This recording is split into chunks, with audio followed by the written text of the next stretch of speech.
Hi there, and welcome to the Accepted Authority podcast.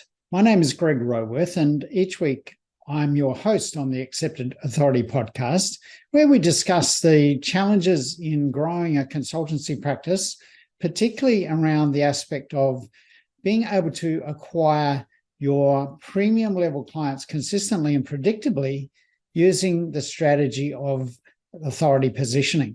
Now, in today's episode, I want to cover the transition point between being able to rely on getting referrals to get sales for your practice to the point where you are able to scale your practice because you're able to derive and initiate your own sales funnel that delivers you premium level clients consistently and predictably.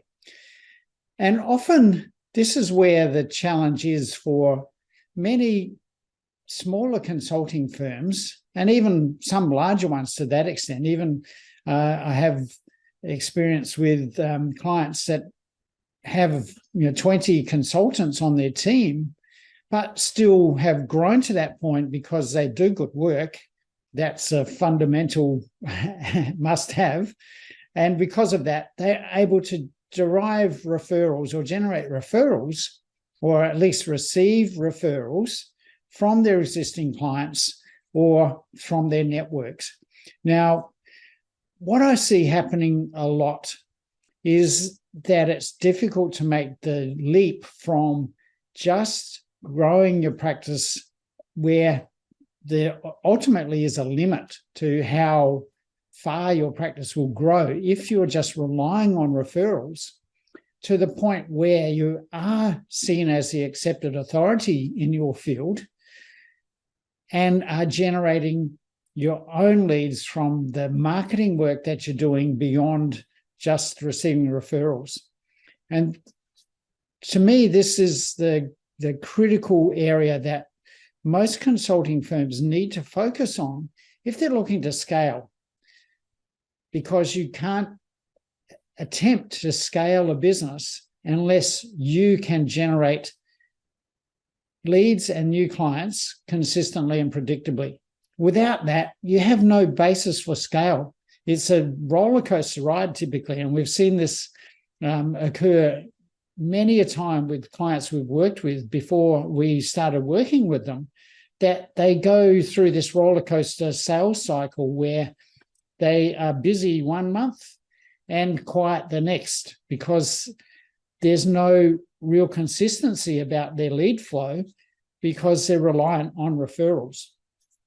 So in those situations, often the only method to get out and generate new work is to go to network meetings or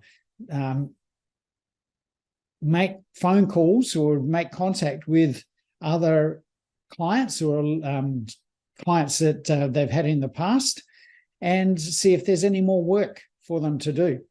Now, to me, this is a very reactive approach to sales, to lead generation, to marketing, and typically it keeps firms locked into a revenue plateau that they can't break through. There's a barrier on their ability to grow their practice because of their reactive approach to lead generation and marketing. So what is it? Well, let's first of all address the benefits of being seen as the authority in your market, because this is a critical factor in this potential for growth. Because when you use the strategy of authority positioning, it's all about positioning you and your firm as the accepted authority in your market, hence the title of this podcast.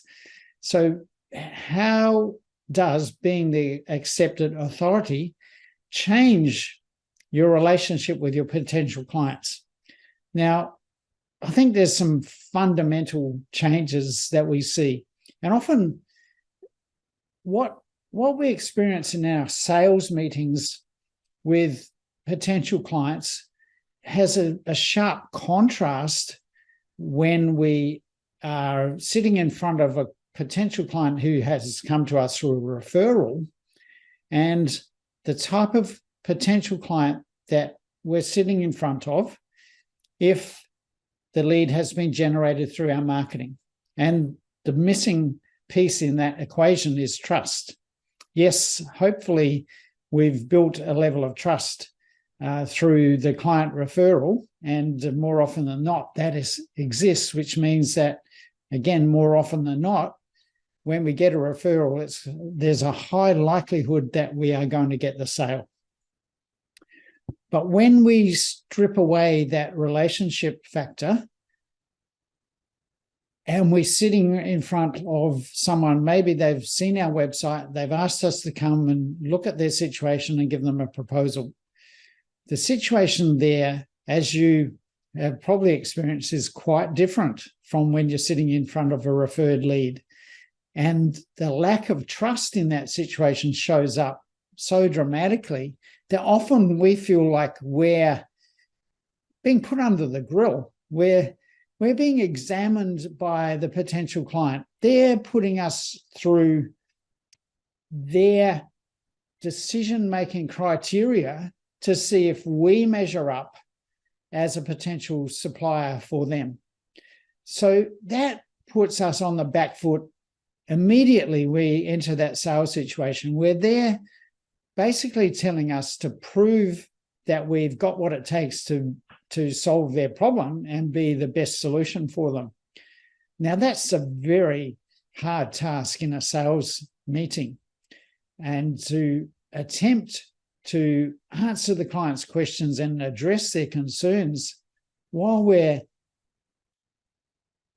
trying to sell our services to them in a sales meeting is almost an impossible task. And it often makes us feel like they put us in the position of a servant, where ultimately we would like to be seen as the savior in relation to their problem. So this is where authority positioning makes a huge difference, because if we're able to sit in that sales meeting being seen as the authority in that space, then the level of trust and level of respect we get from potential clients is enormously different.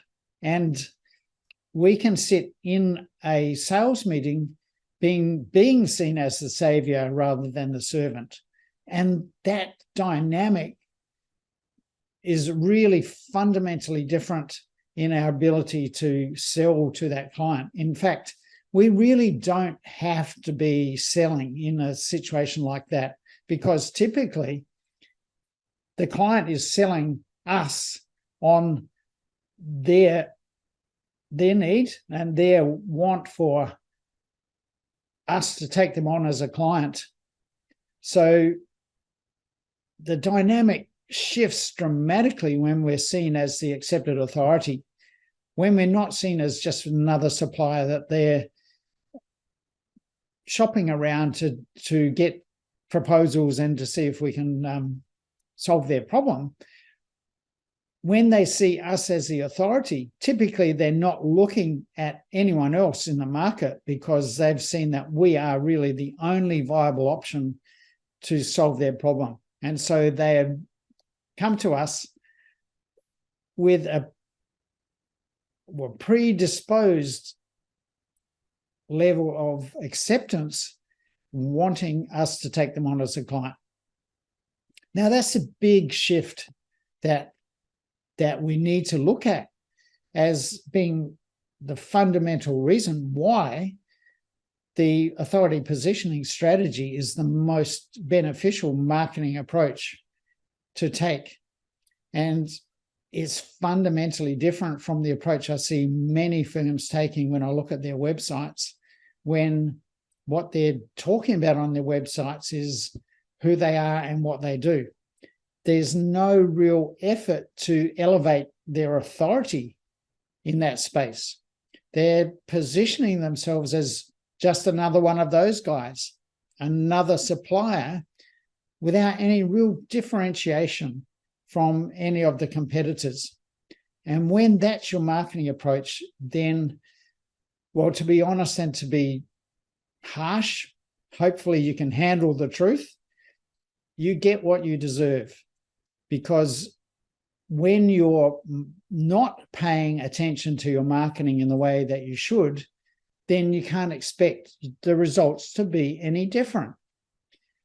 So take a look at your approach to marketing, and is your approach based on authority positioning, or is it based on branding? Is it based on getting your name out there? Is it based on having a presence in the market, but not an authority presence? Because that authority presence in the market can dramatically change your ability to attract the right clients to your market. Now, there are a couple of other benefits to adopting the authority positioning approach. And we can look at that in terms of transitioning from being the seller to being sought out. You are no longer in a position where you're the one looking to find clients. They are coming to you, trying to find you, because you're obviously the best solution for their problem. So moving from seller to sought out is, again, a dramatic shift in the way clients treat you, respect you, and sign up with you. Basically, if we get down to that level, your conversion rate on sales proposals will increase dramatically through the accepted authority positioning approach. Now, in the sales meeting, when you get to that point, without authority positioning, you typically have a low status. You're seen as a vendor of your services. When you move from that position to being in the authority position, you are no longer seen as the low status vendor. Your status really goes much higher because you're seen as the authority.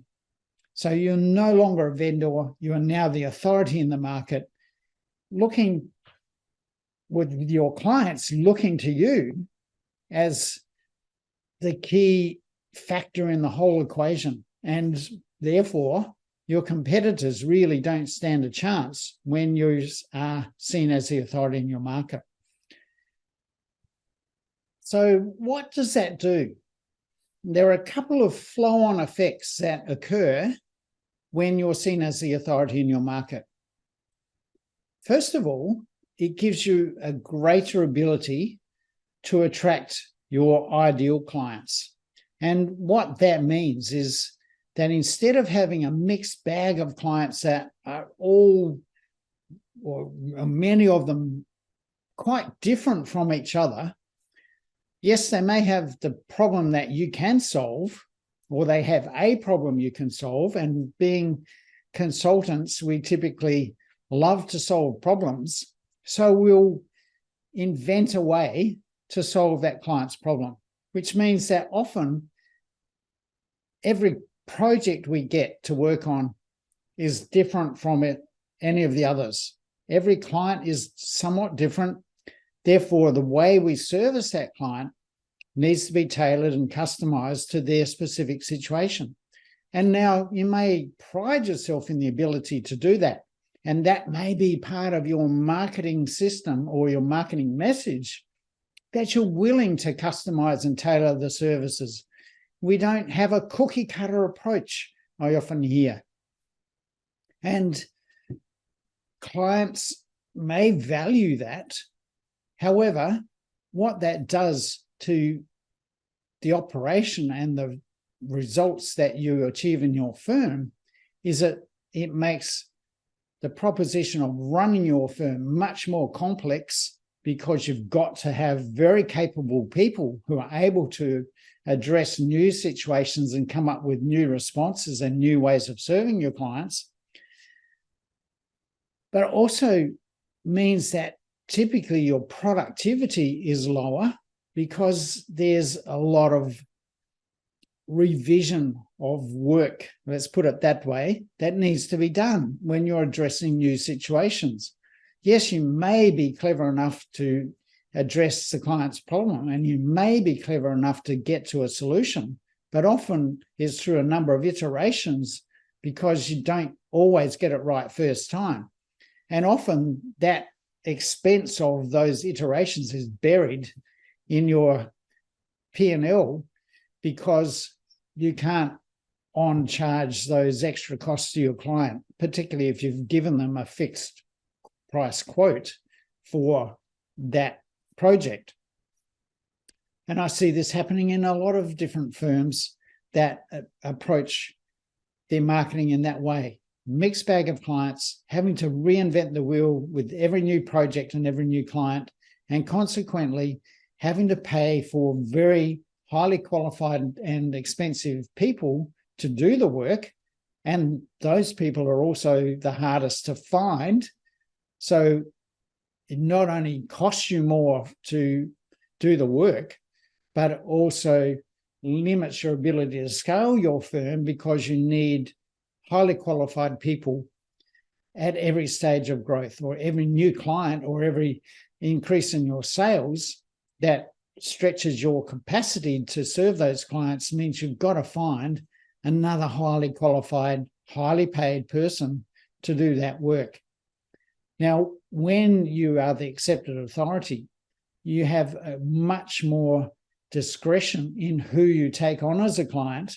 And in fact, with your marketing, focus on a specific market segment, typically the clientele you will find, or that you'll actually attract, will be much more homogenous. They'll be much more similar to each other than they are different from each other.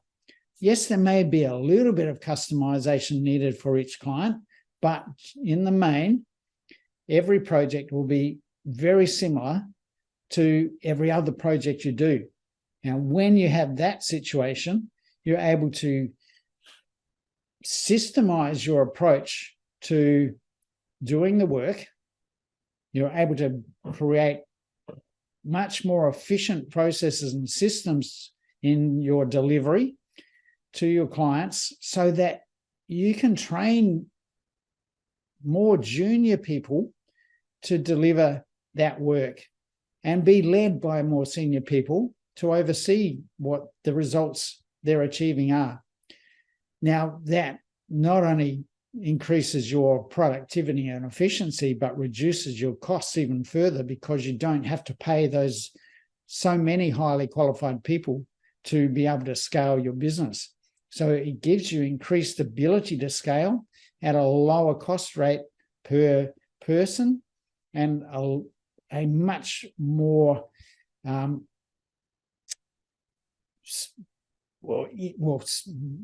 the opposite of complex in this case, a much simpler way of growing your business and working with clients.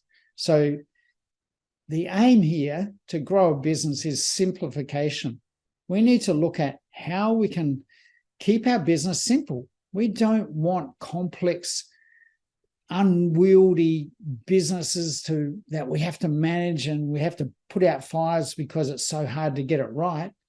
How much better is it when your business is simple, when it's easy to manage, when your people don't need to be so clever every time they address a new project or a new client, and that you can work efficiently, effectively, and more profitably because you're the specialist and you're seen as the accepted authority in that field.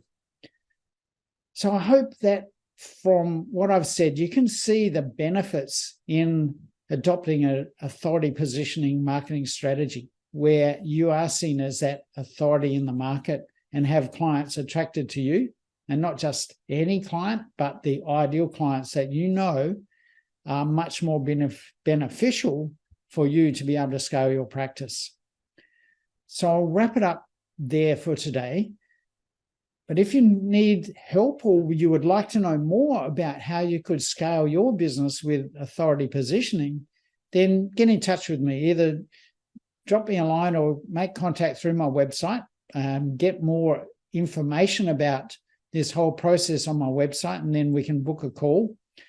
Or go to LinkedIn or Facebook and do a search for Greg Roworth and find me there and make direct contact through those vehicles. And let's set up a time to talk and see how I can support you in your ability to grow and scale your practice with authority positioning. So that's the aim of the game here.